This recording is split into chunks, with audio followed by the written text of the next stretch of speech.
Hello everyone, আমি Swarnank and welcome to the new episode of my channel. তো এখন আমি এই ভিডিওতে তিনটে সিনেমার বক্স অফিস কালেকশন নিয়ে কথা বলবো। তো শুরু করা যায়। তো প্রথমে যে সিনেমার বক্স অফিস নিয়ে কথা বলবো সেটা হচ্ছে একটা বাংলা সিনেমা।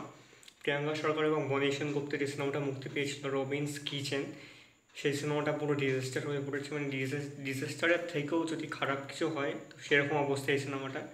এই সিনেমাটা যে কালেকশান করেছে সেটা বিপর্যস্ত।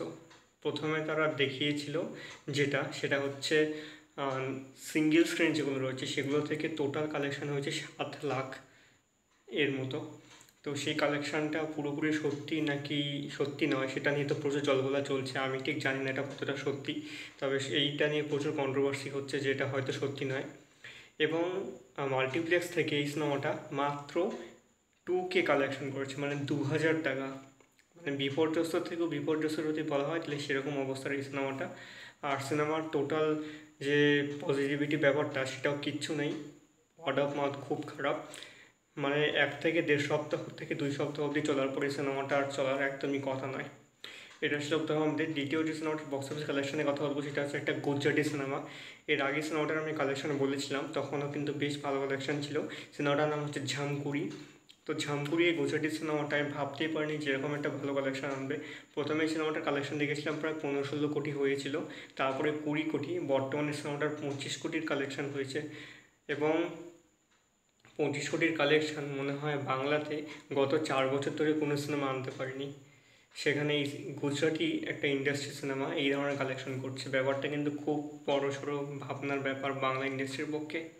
এটা হচ্ছে দ্বিতীয় কালেকশন। এবং থার্ড এবং লাস্ট যেটা কালেকশন সেটা সব থেকে বড় এবং বিশাল কালেকশন বলা যায় স্পষ্টভাবে, সেটা হচ্ছে অ্যানিমেশন সিনেমা ইনসাইড আউটের সিকুয়েল ইনসাইড আউট 2।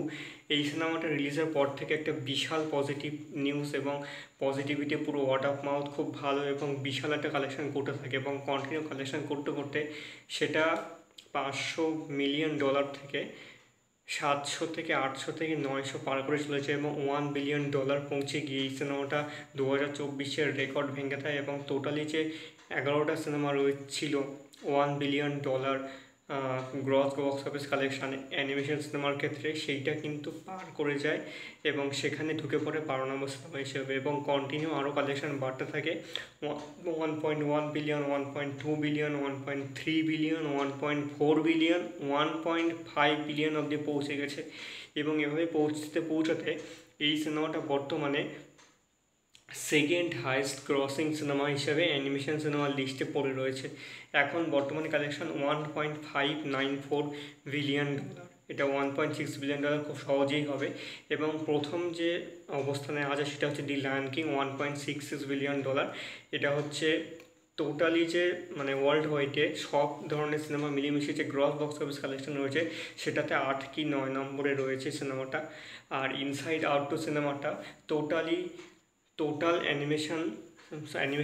টোটালি মানে gross world wide box office কালেকশনের মধ্যে অ্যাভেঞ্জার্সকে পিছিয়ে ফেলে দিয়ে 10 নম্বরে উঠে এসেছে। মানে এটা একটা বিশাল বড় একটা আপডেট। এবং তার সাথে এত বড় বক্স অফিস কালেকশন হিসেবে সিনেমাটা বিশাল একটা পিকচার এভাবে কাম ব্যাক করলো।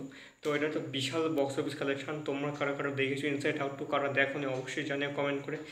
তো দেখা যাক লায়ন কিংয়ের বক্স অফিস কালেকশনকে পার করে এই সিনেমাটা highest animated gross box office collection পৌঁছতে পারে কিনা সেটা এখন দেখার।